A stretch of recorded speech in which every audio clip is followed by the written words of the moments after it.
Mil. Kau siapa ya kan auto? Mau siapa nak?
Patulungan.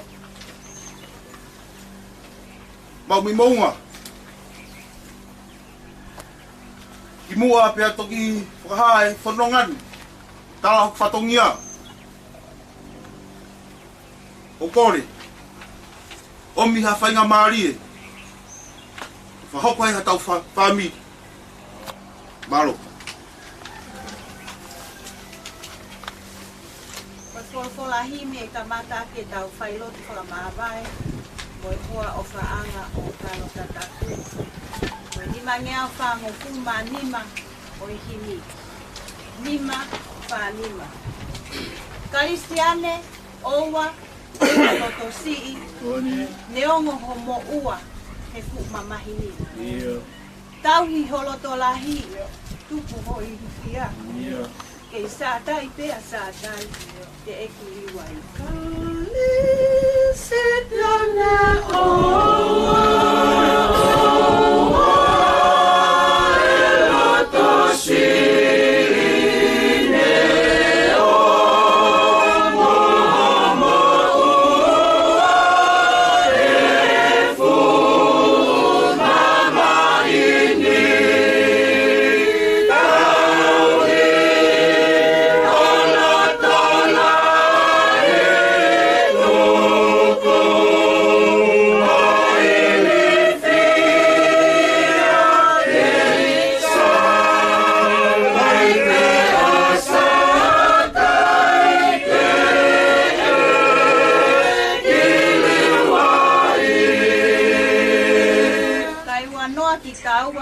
O ka maulangi si ata pale tua ke ta falalai. Kai tau ke ta hanu pe whakatu a kovi e kai toha manu kai tene awhio. Kae tōrana ki taua whako ta mauilangi si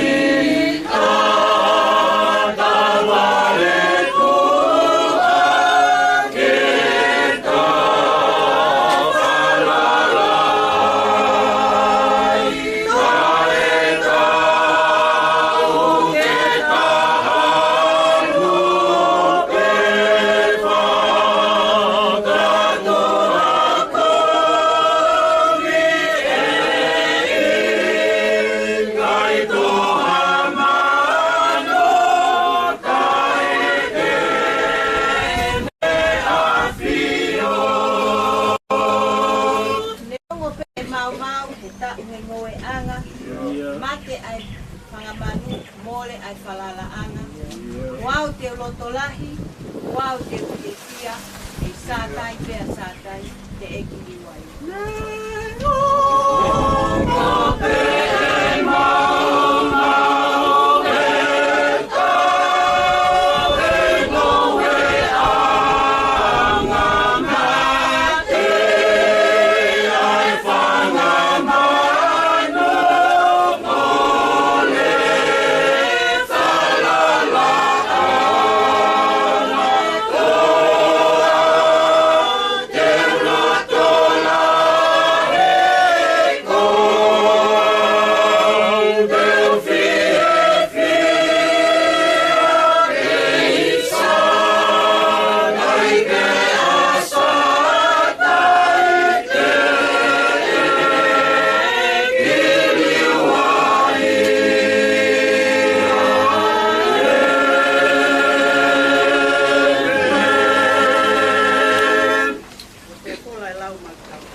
Iloange e hoko mai ai whanau tama a tangata ko ne ai hono nau nau.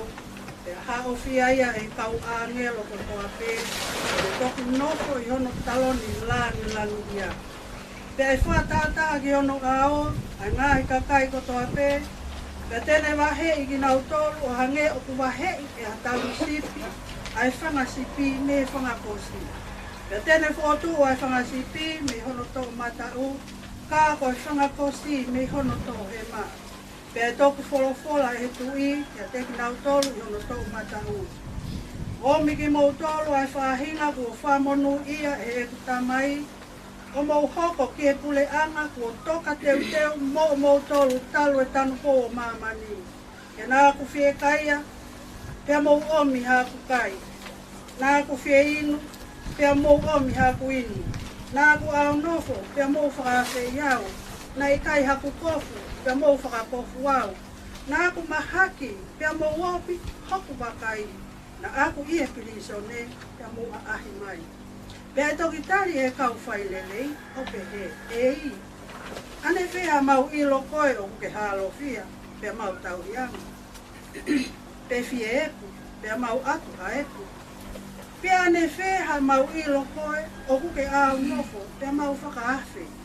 Pe ta e kofu, pea mau whakakofu. Pea ane whea mau ilo koe o ke tengetange, pe maua i e pliso ne, pea mau aahi atu. Pea e tari e he tuki, o ne whola mai. O awe o kua utala atu. I ho mau whai pe he, ki ha taha o hoku ngahi toko ua mama oni. Na mau whai ki a te au. Amen. Kimi te tau toi hiwai, ono ni mange au, ua ful ma hiwa hi, ni mahua hiwa. Ka matangi o pe aua, tahi e mo ui i. Te uku whanga he o tua, i he malu ono ni ma. Tene fufu wau, tene fufu ono au finima.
Tene fufu wau, ono au finima. Tene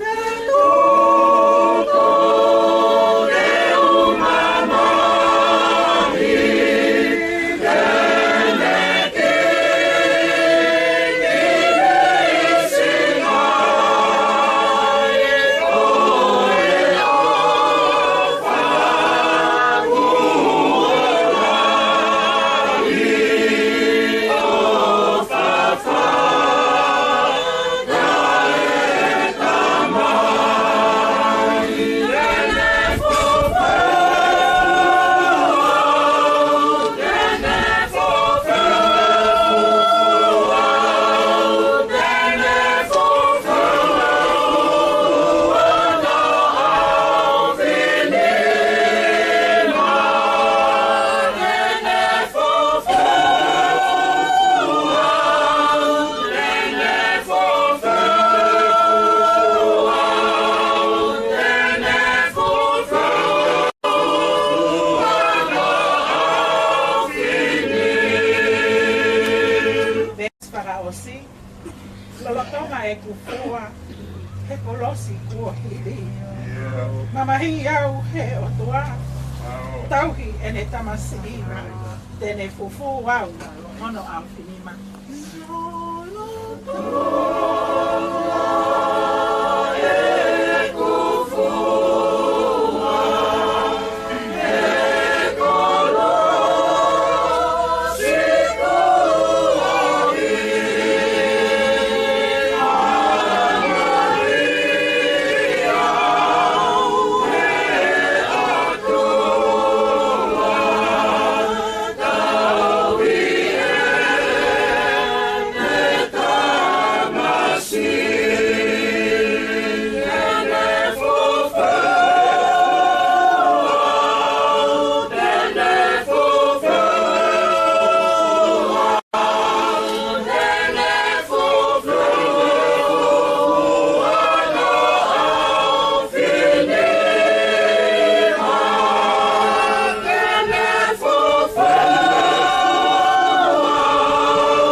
E koko e ho mau no whaanga bea me he tau tangata ki he tau tangata.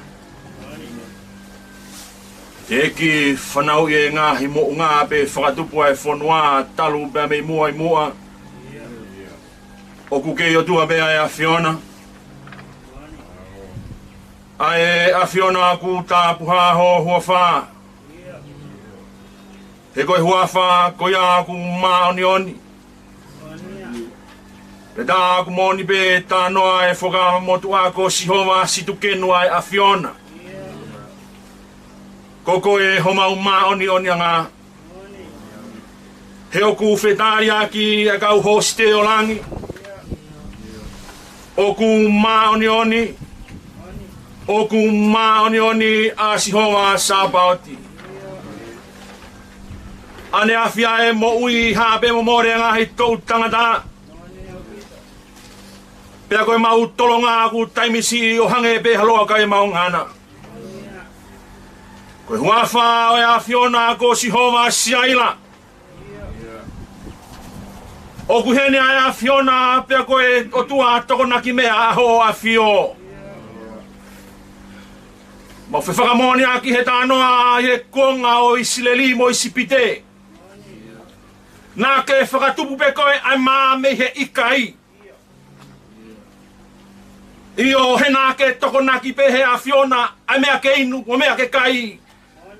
Pea mā e whahinga o isileri he ala whanonga o e mo ui. Ai a Fiona ko sihoma sa paoti. Ko sihoma ai ngahi kautau. Oi huafa o e a Fiona. Ko sihoma nisi. He ko koe aho mau fuka. Koe fuka koe au kei viringi ai he mounga i kāreware. Pe au ku pore ai e Christian e kotoa pe o au ke a honi. Koe tau e ua whetupu e mau whamanatu o ku kei viringi a pe fuka koe a. Pe au hoko e fuka koe a koe koto whakakoloa. Pe au mau merino angaia.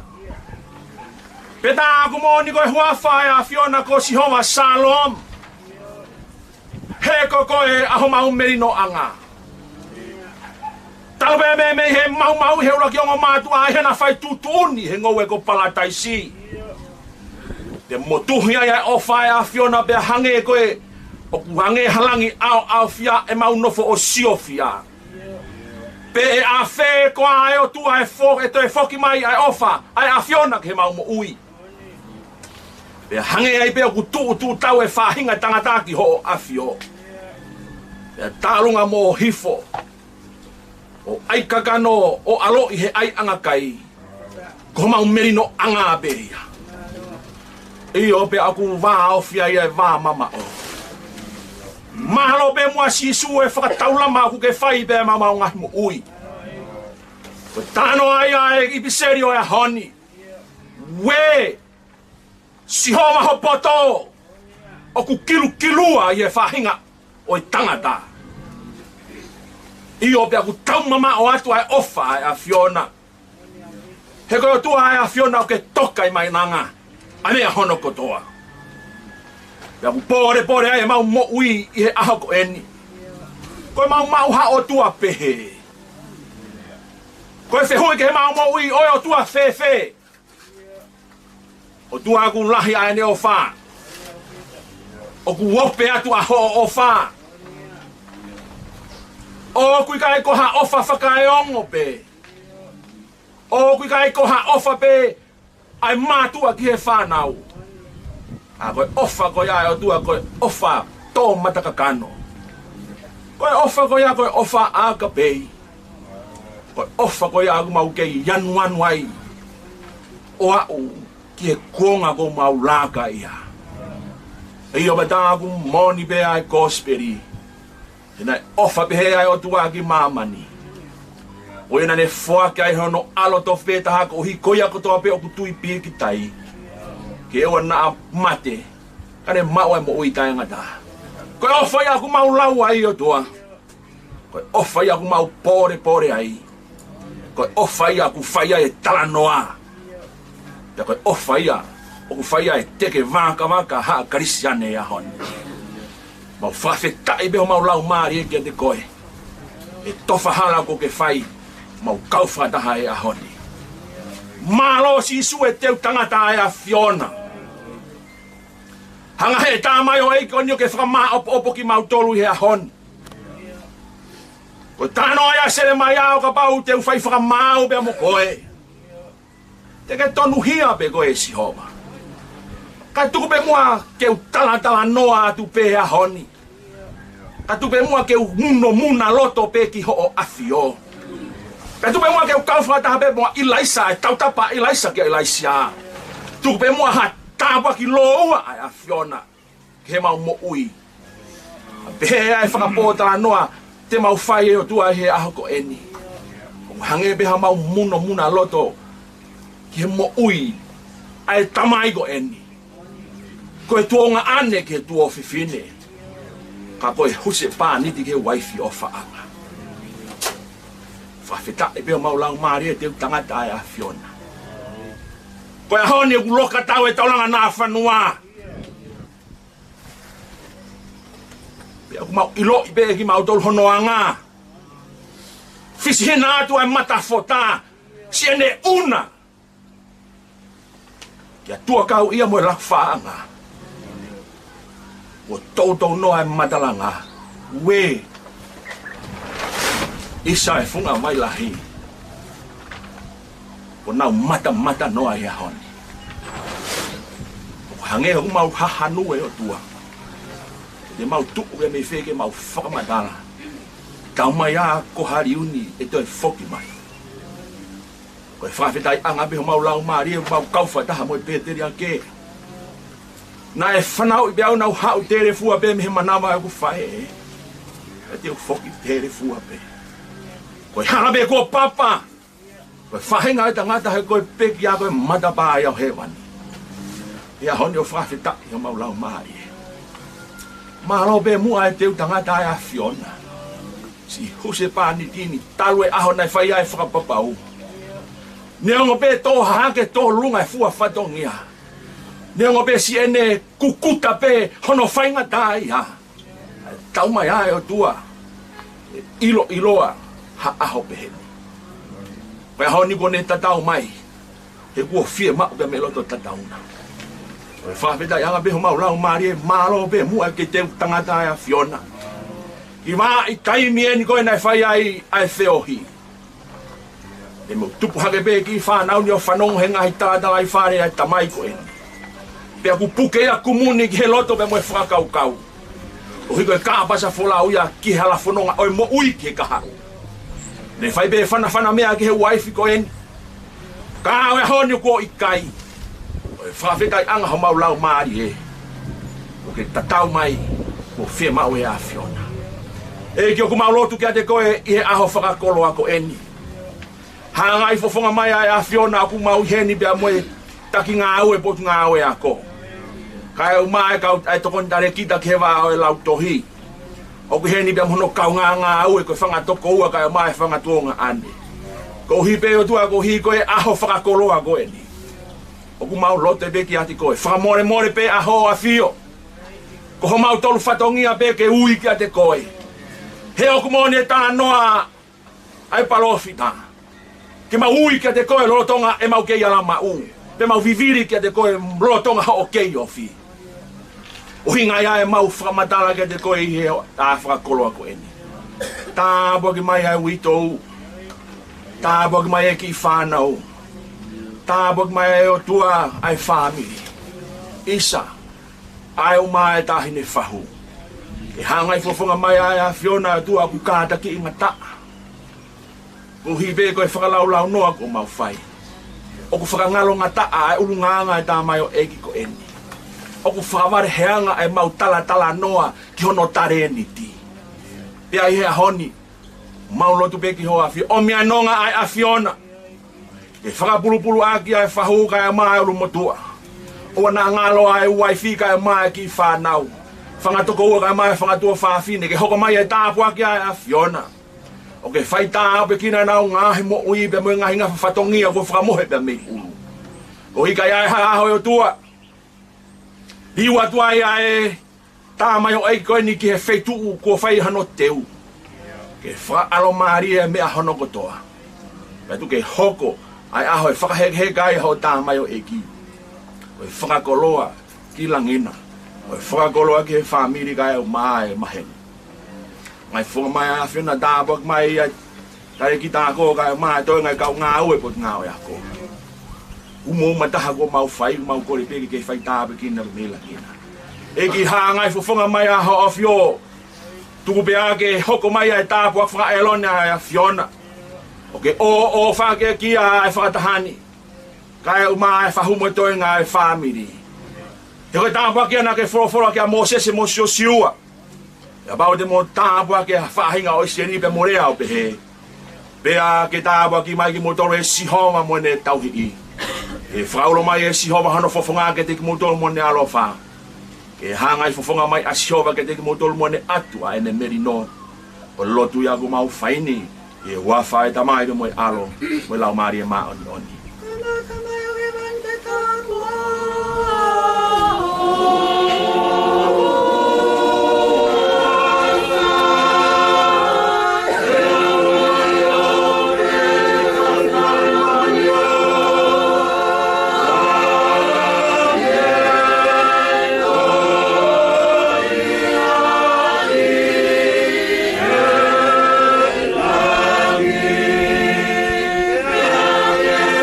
Yeah.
Pea koe nonga e o tua ia mama o he tatae e tamai kutoa pe. E tuke ne malu i mo whakau kau ia kraisinsu. E tuke hoko mai a e tāpua ke o tua koe tamai. O tua koe alo koe tua me lau maari e maa onioni. Maua ho o wha. I e whahu kai maa ui tau me ki whanauni. Kai whangalo e tak ngau e pot ngau e ako kai mahano kau ngau e pe mo e maheni. E a ua mena hiki. Kai whaipe o dai ngata. He meni. Tapu, boy apio ai o tua. Yo tau lotolotonga. Koe ao niu. Koe pule whakarewerewa. Ki moui i taimi. Kia mo itani. Tapu ki e tere eiki. Hawela.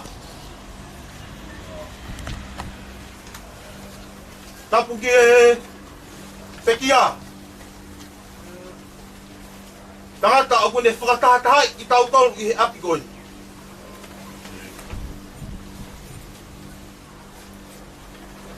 Tapu ki he whahu. Eiki o e whamiri. Tapu ki he urumotua. Tapu ki he uitau. E pehe ki si whanau paia. Tapu ki he ongo whamiri. Kainga lotu. Kainga ofa. Maheni. O tau lonu ko whakataha. I api mamahi. Tuku pe mua. Ke hufanga atu. I he tala kakato o e whanua moe lotu. Mau mei mounga. Koi aho e mohono anga. Koi aho e mohono tala. Koi aho whakaloloma. He peau ko hake. Koi peau koso. Pea he ikai. He talateu. He kuke osi mea ipe. Ai hake. Ai peau koso. Puri e ka veinga. Mone moi amanaki. Whakatonu hake hapu loto. Woku hala. Wheinga pe. Ke wau mai kia te koe. Te ko wau mai. Whainga tā ia pe. Te ko whanau tama. Limoni Tatafu. Ka koe kau ngā toho palau. I he waka oe ako. Si o umi noa pe. I he kuonga. Moe taimi toka tā maki koe. O ko he nyai. Tare ki tāko. Tokon tare ki tāko. Ki Vava'u e lau tohi. Tuunga kaunanga. Kau tamai o eiki. Whakahoko whatongia. I potu ngā ue ako. Ke mau kau ngā piki uma whakataha mo koe. I he aho tae ama ne kina koe. Whamalo atu. He mau tamapoto. He oku whakatou matau e ne fua whatongia. Oku ne fofonga mari pe he tuunu. Oku whakahoko kia te ia. Ka koe ahoni. Oku hamataha. Io. Tā koe onglahi. Pea oku o ia. E nai hanga e limoni. O whakawhaingo fuai ai sewani sivile. e ne ngā ue whakautu mauku i he pure anga o tupou moho ei. Pea neonga koe whanonga i taimi ke tākaua pe ka kua whakakoroa alangi ki ho roto whare mau mei mo unga. Pea o kutau whakawhetai ai. Koe whakawhotula ai ai aho koeni. Ko ofa. E ke tongi ofa pe. Si i hoku iwi. Kei whotu mai aki. Ka koe koloa pe ko mau. Koe tā matai koloa pe ia koe lotu. Omi pe ia. Na hoko kua whakanonga ia te koe. I he taimi whaingata koe.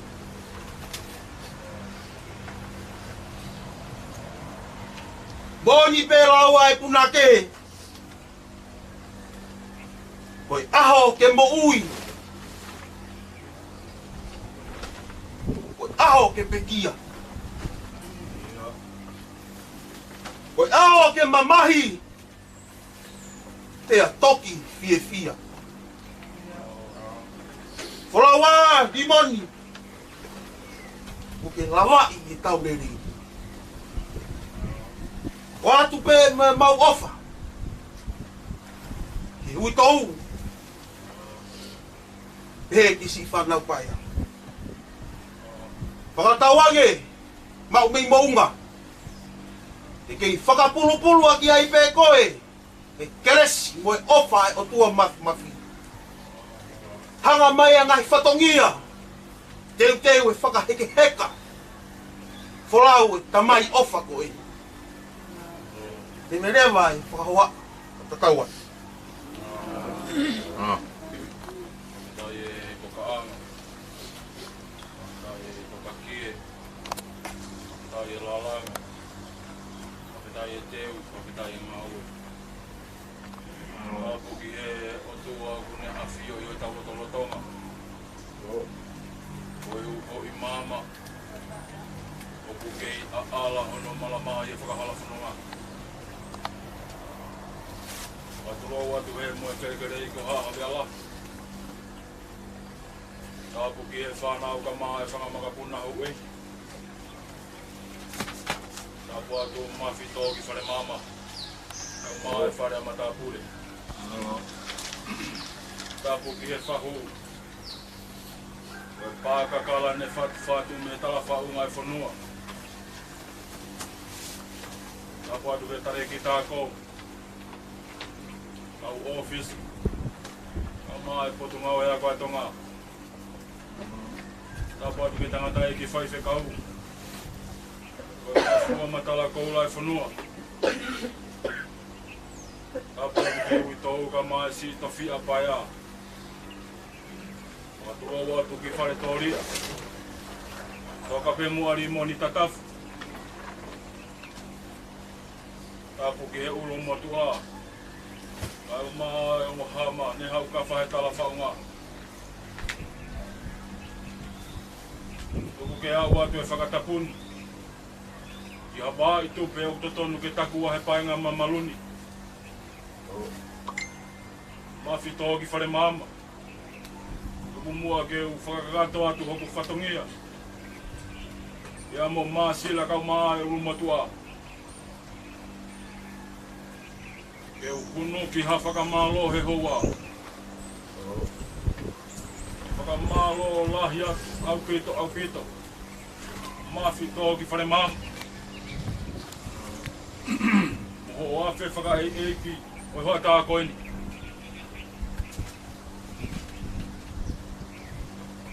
Tonga tonu ho awhe. E kou lawe i pe, o kuke mea. E kuhange halupe kai kotone. Isa kau whehu. Ko hai hatoa. Ko hai hatoa. Ne lava ke upuma e mawai. Ko e kumaka i koloa e. Na e kei nai huni hoku loto whare. Ua au fua e tupe amate. O ne tongi tafu. I he taaki moe a ka moe toa ko taha kai awhi.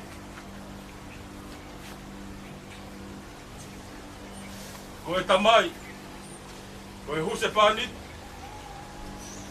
Ko e tuanga ani. Ta ko e toko ua. Ko e kari sio laite. Ko e ki lai taka pau. Na e whai ai whakatoa te re.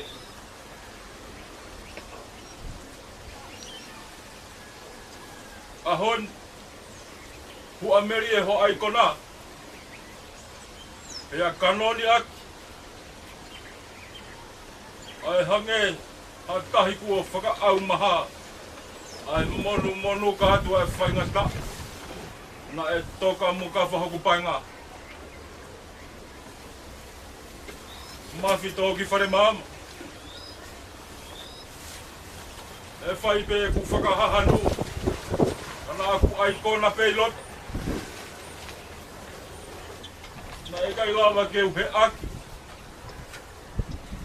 E koe ahoni. I kai ke utoi ukuma. Tuku pe mua ke utala lota. A musia ange mua ane afu. Na e whasi pe sila pe atuku atu ki manono.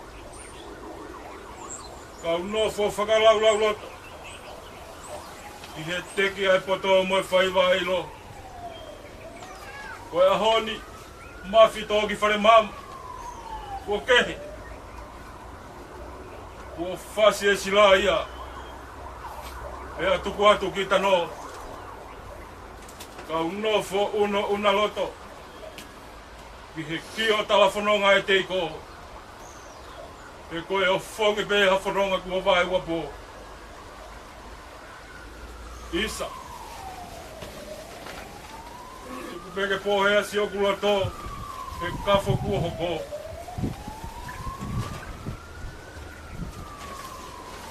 Kau mai ako a siwi tua kalau. Keu ama naki haane toi hau. Koe hoi. Kua ke whalo e piri e tauhala. E whakamua mai e lotu. E whakamanatu mai, mafi toki whare maama. Koe lotu bea maaka whakinan. E tau unga ki ai he ahoi whaingata a. Kamalola hiat. Kamalola hiat ke taki ngaue. Potu ngaue ako. Kau ofisa. Kau ngaue. E whanau tama. Oku to'o whatongia he potu ngaue ako. I kai te umo ua e au ka maa sila mo ulu motua. Keu whei ha whakahounga e whiunga mo wongosia.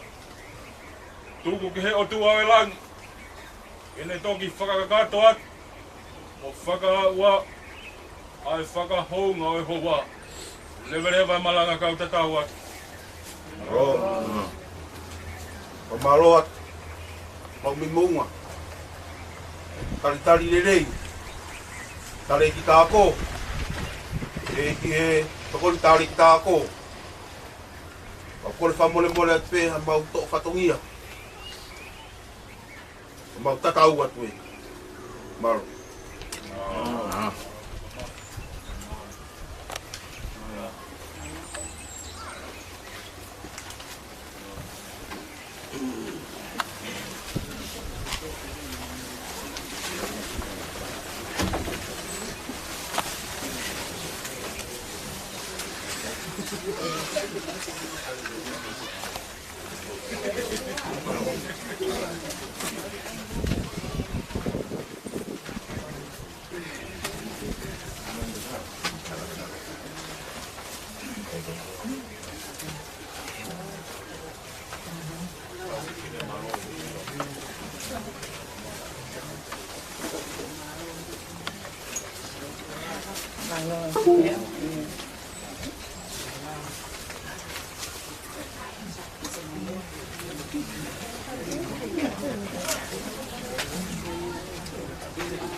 Because they gave me one to refund.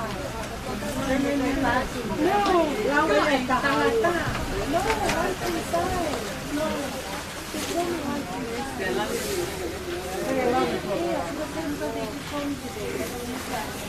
Sorry about that.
Weh, mau buat nak weh, si pen patong.